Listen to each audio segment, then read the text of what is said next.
Hi, I'm Nathan Chan, the Managing Director of Proud Fertility. And I'm Susan. I'm a proud surrogate mom. So we're talking about things that are a little bit harder to talk about in surrogacy. And I will make this more about you, Susan. And so I'm a proud intended parent because I don't actually have a living child, and I preach this. And so people often think of, are you a proud surrogate mom? Is there any shame in the fact that you haven't delivered a live child yet as a proud surrogate mom? It is a difficult journey. There are a lot of bumps in the road. Going into it, it sounded like a pretty smooth journey. But so with the first attempt at an embryo transfer, it was actually a fail. I flew down to the clinic and my IPs and I were super excited the night before. The next morning, we found out that the embryo did not survive the thaw.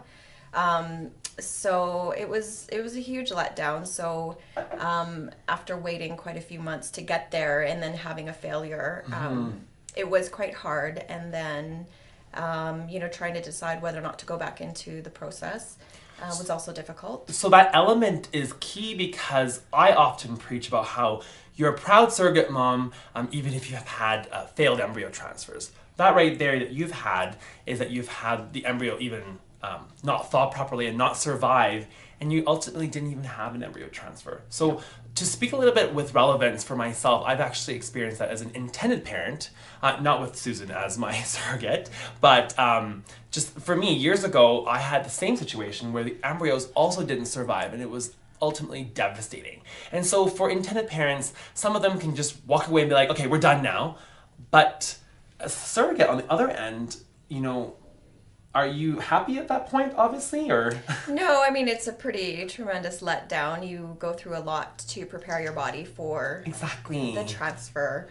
So, yeah, it's a pretty big letdown. And so, but do you see what I mean when I say you are a proud surrogate mom? You don't have to hide from that, right? No, there's ups and downs in life, whatever. And you definitely journey didn't you're just on. bounce like this in 2 days after that embryo that didn't survive.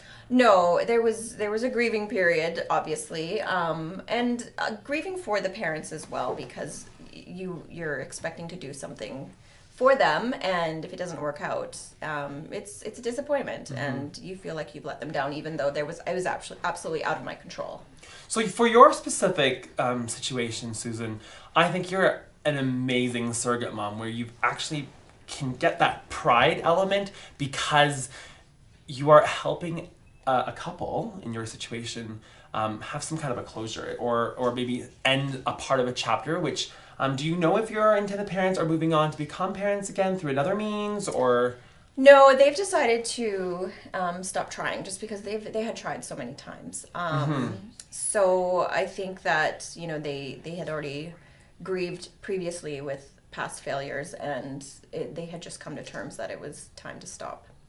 And whether that couple decides to stop finitely, like in a very determined way, people process loss in many different ways. And for me, as I come more and more forward with my stories, is that, I certainly wasn't very proud of the fact that I was an intended parent with no live child. And then, for me, in my situation, it did close a certain chapter and realize that this is not for me for surrogacy, but it's also something that I would necessarily not come back to later at some point in time too.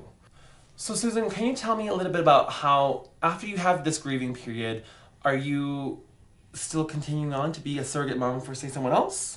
Yeah, I'm actually continuing the journey with another couple, and yeah, we've been moving forward successfully, and hopefully we will have a success soon.